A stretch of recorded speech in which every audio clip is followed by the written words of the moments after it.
Olá, sejam muito bem-vindos ao programa Momento Medicina. E hoje quem nos recebe é a doutora Cíntia Fadini, ela que é fonoaudióloga. Tudo bem, doutora? Tudo ótimo, muito feliz de estar aqui com vocês. É um prazer falar da fonoaudiologia e de todas as áreas que a gente pode trabalhar. Doutora, nós que agradecemos por ter aceito o nosso convite. Hoje uma pauta muito interessante, com muitas dúvidas e como nós já comentamos, doutora, nós temos muito a conversar, temos muitas informações a fornecer. Doutora, hoje nós vamos falar sobre o transtorno do processamento auditivo central. Doutora Cíntia, para que todos entendam, o que é o transtorno do processamento auditivo? Certo. Quando nós ouvimos com a nossa orelha, mas quem recebe a informação é o nosso cérebro. Esse cérebro, ele vai compreender os sons. Quando o paciente ele tem dificuldade em compreender aquilo que ele escuta, nós podemos ter um transtorno do processamento auditivo. É uma comunicação, a orelha com o cérebro. E, de repente, essa via não está bem desenvolvida. E vamos falar, quais são as causas, doutora? Muitas causas. Geralmente, pacientes que tiveram otites, inflamações na orelha durante a primeira infância, pacientes com condições genéticas, podem desencadear algo que impede a via auditiva de se desenvolver bem. Ok. Doutora, perdas auditivas em crianças são diferentes de perdas auditivas em adultos? Sim, nós temos dois tipos de perdas auditivas, a periférica e a central. Quando a gente fala de processamento auditivo, nós estamos falando de uma perda central. Então, o paciente ele vai ter uma perda nas habilidades centrais, criança, porque ele está desenvolvendo habilidades auditivas. E o adulto, de repente, vai deixando de ter as habilidades. Então, pode sim ocorrer na infância, como também na fase adulta e até no envelhecimento. Perfeito. Doutora, nas crianças, quais são as causas e o que os pais e professores devem observar? As causas, elas podem ser relacionadas, né, com as otites, as inflamações. Quando deve se chamar atenção para a alteração do processamento? Quando a criança é desatenta, quando você chama, ela não responde, quando você fala mais de um comando, ela demora a processar. Quando ela tem, de repente, uma dificuldade de memória, a professora está ensinando lá na frente, o aluno não consegue entender aquilo que a professora fala. Geralmente, na alfabetização, ela é muito evidenciada, porque aí o paciente ele acaba tendo dificuldades de leitura, acaba trocando um som pelo outro, e aí ele vai dando indício de que não está conseguindo interpretar bem aquilo que ele escuta. Doutora, como é feito o diagnóstico? Sim, geralmente, quem está com a criança começa a perceber esses sinais de desatenção, dificuldade em entender.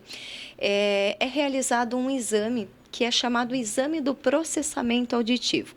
São testes que nós vamos avaliar, é realizado pelo fonoaudiólogo, que nós vamos avaliar as habilidades auditivas centrais. Por meio deste exame, é possível ver se essa criança tem um transtorno do processamento auditivo e, se tiver, como que nós vamos tratar a partir disso. O que é interessante, nós temos hoje uma gama enorme de crianças que não estão conseguindo aprender na sala de aula. E geralmente essas crianças elas são rotuladas, elas não aprendem porque elas já têm um diagnóstico rotulado e não investigam a questão auditiva. O paciente ele pode, de repente, não conseguir assimilar tudo o que ele escuta e, por isso, ele não aprende. Então, esse exame do processamento auditivo é uma forma de diagnóstico precoce.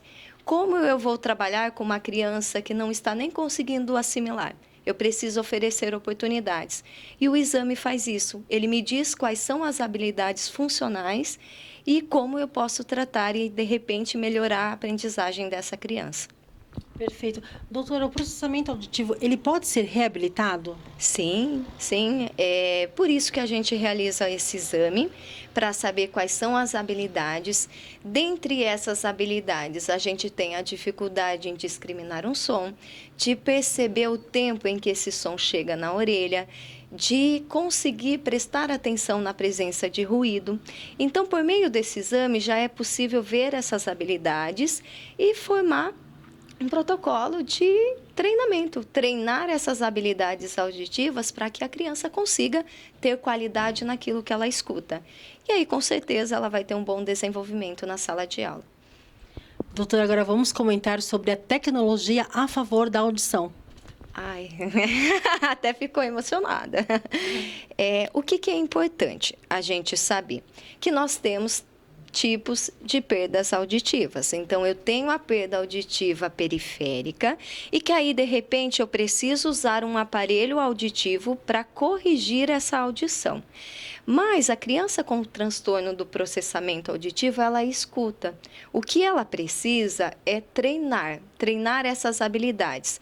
E hoje, por meio dos equipamentos da audição, a gente consegue criar situações em que essa criança, esse adulto, esse idoso vai conseguir discriminar, perceber o som, prestar atenção na ausência, no ruído e assim ela vai progredindo. Doutora Cíntia, e quando procurar a ajuda do especialista?